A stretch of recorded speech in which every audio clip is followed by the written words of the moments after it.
often hear a word called music sittings. Yeah. Music sittings have started. The director or the music director are talking about music. So what is it that goes into, composing music? Like, what are these discussions like? బేసిక్గా music sittings అన్నవి ఏంటంటే generally it happens in studios, అంటే ఎవరికన్నా professional studios ఉంటే అక్కడ అవుద్ది generally. But ఏంటంటే director తను చెప్పిన ప్లేసెస్ అంటే ప్రొడ్యూసర్ ఆఫీసెస్లో ఎక్కువ జరుగుతూ ఉంటాయండి. So the music director will go along with his assistants. By the way I don't have any assistant also.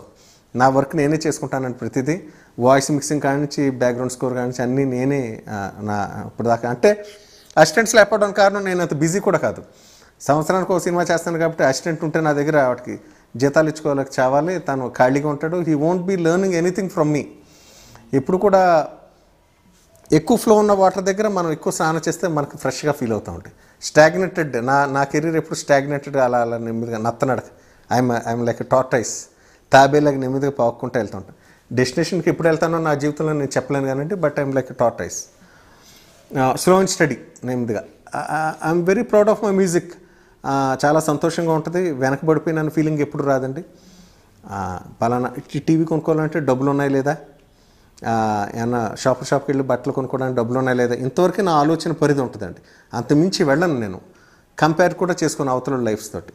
So మా అన్నయ్య అంటూ ఉండేవాడండి, ఆ ప్రొడ్యూసర్కి తన ఆఫీసులో తన తెప్పించిన పూరీలు, తన తెప్పించిన ఇడ్లీలు తింటూ, తన కాఫీలు తాగుతూ, తన వేసిన పరుపుల మీద మనం కూర్చొని కంపోజ్ చేసిన పాట అయితేనే వాళ్ళ కోసం చేసినట్టుగానే భావిస్తూ ఉంటాడు. తనకు తృప్తి. మనం ఎప్పుడో కట్టేసిన ట్యూన్ కూడా ఆలోచిస్తున్నట్టు నటిస్తారు. కాసేపు నిద్రపోయి ఆలోచనలో అలా నిద్రపోయి అని ఇలా మెలకు వచ్చి సడన్గా ఆ ట్యూనే ఆలోచిస్తున్నానని ఫ్రెష్గా వినిపించామనుకోండి, they rigours will be satisfied.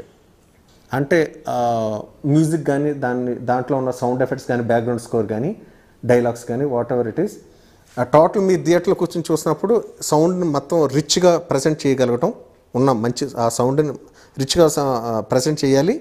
A sound ఎంత లెవెల్లో ఎంత దూరంలోంచి రావాలి, సైడ్ స్పీకర్స్లోంచి ఎంత రావాలి.